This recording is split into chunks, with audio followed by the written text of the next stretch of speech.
नमस्कार मैत्रिणींनो, मी Archana stitching with Archana Vaibhat चॅनलमध्ये तुम्हा सर्वांचं स्वागत आहे। मागील व्हिडिओमध्ये आपण ह्या ब्लाऊजचं पूर्ण कटिंग कशा पद्धतीने करायचं ते सविस्तर पाहिलेलं होतं। आजच्या व्हिडिओमध्ये फ्रंट पार्ट जो आहे तो एक पार्ट मी ते फ्रंटचे पूर्ण घेतलेले आहेत आणि फ्रंट पार्ट स्टिचिंग कशा पद्धतीने करायचं ते सविस्तर आणि सावकाश समजवलेलं आहे। प्रत्येकाला समजेल अशा भाषेत आणि अशा व्यवस्थित पद्धतीने मी ते दाखवलेलं आहे। बघा, कटोरीचे जो फ्रंट पार्ट आहे वरचा 2 पीस मधला, तर त्याचे दोन भाग दोन साइडला मी करून घेतलेले आहेत, म्हणजे लेफ्ट राइट करून घेतलेली आहेत आणि दोन्ही भाग एकदम व्यवस्थित जोडायचे। प्रत्येक वेळेस आपण जरी दोन्ही भाग लेफ्ट राइट केले तरी डायरेक्टली आपण कटोरीचा फ्रंट पार्ट स्टिच करायला घेतला तर दोन्ही लगेच स्टिच करून घ्यायचे। सेकंड पार्ट घेतला तर सेकंड पार्टचे दोन्ही तुकडे लगेचच स्टिच करून घ्यायचे, म्हणजे मग चुकूनही आपलं उलट सुलट होत नाही। बऱ्याच जणी काय करतात, एकाच वेळेस सगळे कपडे जे आहेत ब्लाऊजचे लेफ्ट राइट सगळे करून ठेवतात आणि स्टिचिंगला घेतात आणि बाय चान्स जर एखादा कपडा खाली पडला आणि तो आपण नजर चुकीने उचलून वापस जशास तसा ठेवून स्टिचिंग करायला घेतलं तर मग लेफ्ट राइट होण्याच्या ऐवजी राइट किंवा लेफ्ट एकाच साईडचे दोन्ही तुकडे होतात आणि आपण त्याच्याकडे लक्ष दिलं तर ठीक आहे। जर आपण त्याच्याकडे लक्ष नाही दिलं आणि साईडचं फॅब्रिकही उरलेलं आपण कट करून घेतलं तर मग पुन्हा आपल्याला ब्लाऊज स्टिच करताना खूप मोठा प्रॉब्लेम येतो आणि पुन्हा ते उसवा आणि पुन्हा राइट आणि लेफ्ट या पूर्ण आकार वेगळे असतात आणि आकार वेगळे असल्यामुळे त्याचं पुन्हा मेजरमेंट व्यवस्थित जोडला जात नाही। कधी कधी ब्लाऊज पीसाचं फॅब्रिकही कमी असतं, मग खूप प्रॉब्लेम होतो। बघा, लेफ्ट राइट कसे मांडायचे तुम्हाला जर जमत नसेल तर बघा, हा एक कपडावरती केला, त्याच्यामध्ये अस्तरचे दोन्ही तुकडे ठेवले आणि त्यानंतर एक आतून आणि एक बाहेरून या पद्धतीने दोन्ही ठेवले आणि जोडून घेतलेलं आहे। तर बघा, या पद्धतीने मी ते जोडून घेतलेलं आहे। असंच तुम्हीही इथे जोडून घेणार आहात। तर पहा, इथे मी जोडून घेतलेलं आहे, तुम्ही याच प्रकारे जोडून घ्यायचं आहे।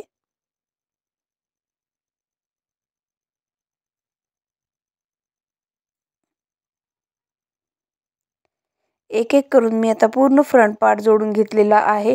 क्रॉसपट्टी जोडायची नाही। जर तुम्ही बऱ्याच जणींना क्रॉसपट्टी जोडायची सवय असते तर क्रॉसपट्टी जोडली तर त्याला ओव्हरलॉक मशीन असेल तरच जोडा। जर तुमच्याकडे ओव्हरलॉकची मशीन नसेल तर असं म्हणजे या पद्धतीने मी सांगेल त्या पद्धतीने करून बघा, म्हणजे आपले धागे वगैरे निघणार नाहीत।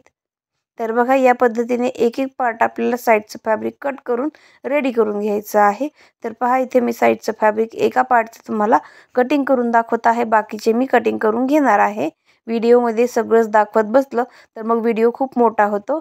तर बघा, आता या पद्धतीने दुसरे भाग मी कटिंग करून घेतलेली आहेत।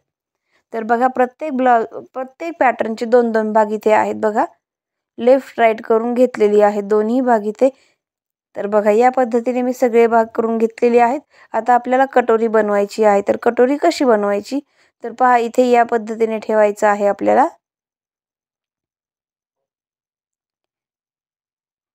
खालचा भाग वरच्या भागावरती उलटा ठेवायचा आहे बघा, म्हणजे ते आपण स्टिचिंग उलटी केली की मग दोन्ही भाग व्यवस्थित होतील। पहा, या पद्धतीने ठेवून घेणार आहोत आपण। तुम्हीही याच पद्धतीने ठेवणार आहात मैत्रिणींनो। बघा,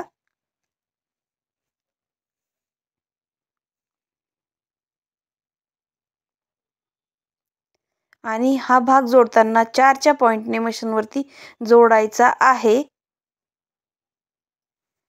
तर बघा, इथे 4च्या पॉइंटने दोन्ही भाग जोडून घेतलेले आहेत। त्यानंतर इथे बघा, आपल्याला एक दाबटीप टाकून घ्यायची आहे। एकदम सावकाश आणि व्यवस्थित टाकायची आहे। दाबटीप टाकताना बऱ्याच वेळेस गुढ्या पडतात आणि ब्लाऊजचा लुक जो आहे तो बिघडला जातो। बघा, मी कशा पद्धतीने कपडा धरलेला आहे, तुम्हीही त्याच पद्धतीने धरायचा आहे। कटोरीचा आकार एकदम वाटीसारख्या आकारामध्ये धरायचा आहे। डायरेक्टली असा कपडा दुमडवायचा आणि टीप टाकायची असं नाही। तर बघा, लुक किती सुंदर झालेला आहे या ब्लाऊजचा।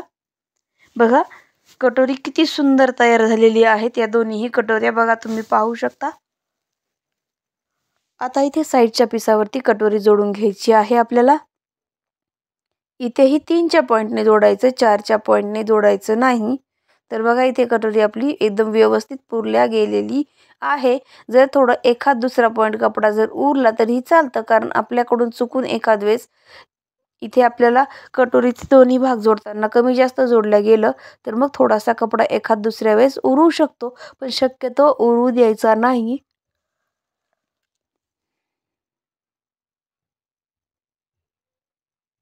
इथे मी 3च्या पॉईंटनं दोन्ही भाग जोडून घेतलेले आहेत आणि त्यानंतर आपल्याला इथे 3च्या पॉईंटनं डबल एक टीप टाकायची आहे. कटोरी जोडताना कुठलेही भाग जोडताना 2-2 टिपा टाकून घेणं गरजेचं असतं. तर बघा इथे 2 टिपा टाकून मी जोडून घेतलेलं आहे. त्यानंतर बघा इथे किती सुंदर लुक क्रिएट झालेला आहे. दोन्ही भाग तुम्हाला दाखवते किती छान तयार झाले. तर पहा दोन्ही भाग आपले एकदम व्यवस्थित, पफही खूप सुंदर आलेला आहे. आता आपण याला क्रॉसपट्टी लावणार आहोत. क्रॉसपट्टी लावताना पिसाचा भाग पिसाकडून आणि अस्तरचा भाग अस्तरकडून आपल्याला लावायचा आहे. तर बघा दोन्ही भाग इथे मी लावून घेतलेले आहेत आणि याच्यावरती आपल्याला टीप टाकून घ्यायची आहे.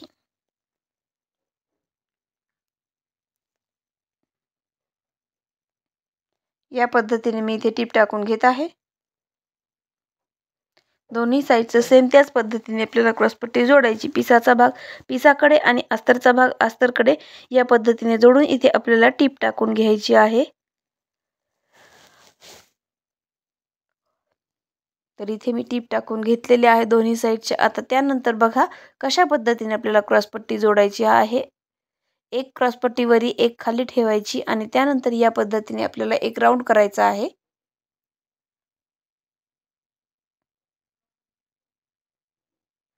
आणि दोन्ही या पद्धतीने टीप टाकून घ्यायचे आहेत. तर बघा टीप टाकताना मी कपडा कसा ठेवला तेही पाहून घ्यायचं आहे, म्हणजे तुमच्याकडून कमी जास्त होणार नाही. आता हा कपडा जो आहे आतला बाहेर ओढला की आपली कटोरी जी आत गेलेली होती ती बाहेर येत आहे. आणि त्यानंतर आपण अशी टीप टाकून घ्यायची, खाली दाब टीप टाकून घ्यायची. बघा कटोरी किती सुंदर तयार झालेली आहेत. आता याला आपण बटन पट्ट्या लावून घेणार आहोत. तर पहा इथे बटन पट्ट्या मी लावून घेत आहे.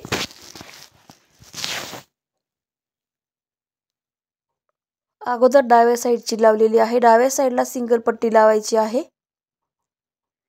3च्या पॉईंटने टीप टाकायची आणि त्यानंतर अर्धा इंच इथे फोल्ड करायचं आणि एक दाब टीप टाकून घ्यायची आहे इथे आपल्याला.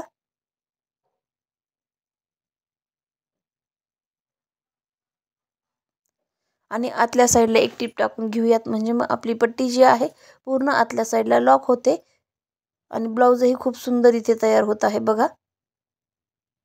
त्यानंतर ही जी पट्टी आहे पाठीमागच्या गळ्यातून निघलेली पट्टी असते. तर ही पट्टी जी आहे आतल्या साईडला आपल्याला लावायची आहे आणि ही पट्टी आपल्याला 3च्याच पॉईंटने जोडायची. 3च्या पॉईंटने जोडल्यानंतर याला एक दाब टीप टाकून घेऊयात आपण. इथे दाब टीप टाकलेली आहे. त्यानंतर आपण इथे ही पट्टी जी आहे अगोदर आपण जिथे टीप टाकली होती त्या टिपीपर्यंत टाकून घ्यायची.